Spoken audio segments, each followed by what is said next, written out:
My wife Rachel and I were watching the Apple TV original series The Morning Show on Friday night when we each came to separate but equally true conclusions about the program. Is it just a string of scenes where people yell at each other? She asked. I think what it's missing is any character to root for, I responded. There's not a single likable one. An emerging parallel between our comments about the show and how most people view government may start to materialize, but that comparison is a lazy one. At the local level, at least, most discussions are usually exceedingly civil. The board has a wide range of personalities. That means at least one commissioner typically becomes easy for someone to root for, even if the opinion of the commission at large remains low. This phenomenon is demonstrated at the national level, as the House of Representatives routinely has around a 10% approval rating as a governing body, but an individual representative enjoys a 95% re-election rate.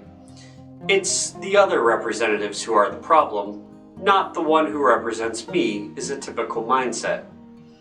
Personally, I don't root for any commissioner in particular, but rather for the board as a whole to succeed. One aspect of governing that can quickly turn me against an individual commissioner, however, is when the official tries to create a victimhood narrative. Commissioner Scott Carnahan did this when constituents reacted with outrage to the county taking back fire services in 2017. I was making podcasts called Brace for Impact at the time, and mentioned the victimhood approach in an episode. This episode provoked a call from Commissioner Carnahan, where we did what most of the characters in the morning show do, yelled at each other with no real resolution. That reconciliation would come a year later when I ran his 2018 campaign. I got a different call on Friday from Commissioner Holly Davis. We talked about the strategic planning meetings that were scheduled for yesterday and next weekend, needing to be postponed due to trouble with scheduling and staffing with consultants contracted through the University of Central Florida. An important difference between the 2017 fire services situation and the strategic planning session situation needs to be established.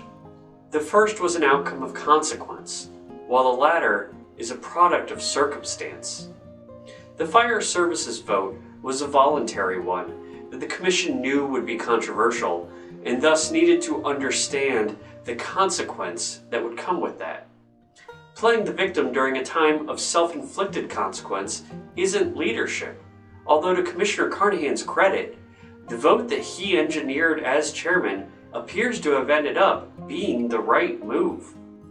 One could argue that the decades-longer administrative experience and more abundance of resources available to Sheriff Mike Prendergast could have kept fire costs in line enough to not require a September 2019 fee raise, but there's no doubt that Chief Craig Stevens has excelled at creating an intensely efficient culture in his standalone department. The strategic planning session cancellations were not a self-inflicted consequence, but rather the product of external circumstance.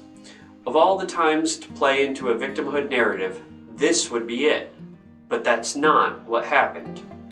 Instead of blaming others, Commissioner Davis clearly explained to people who could communicate her message further to the public what had happened that got us to where we are and what we are doing about taking the next step forward in the future. This next step is a rescheduled event for January 2022 with a bigger push on marketing the dates. This is nearly perfect execution of how to handle the situation. The only criticism comes from needing to manage turnout expectations. The Chronicle reported Ms. Davis said, quote, only 100 people, end quote, had signed up for the two meetings. Not an overwhelming amount, but certainly not one that needs to be qualified with the word only before it. The Fire Services podcast got roughly 1,000 plays, which in hindsight was a healthy amount, yet at the time I was discouraged by what I perceived to be a small audience. All audiences start somewhere, And the future of government, while it interests me, and likely anyone reading or listening to this, is not a terribly interesting topic to most people who would rather be left alone. Real life doesn't have to be an endless cycle of argument that I am guilty of watching as entertainment. We have plenty of likable personalities to root for here in Citrus.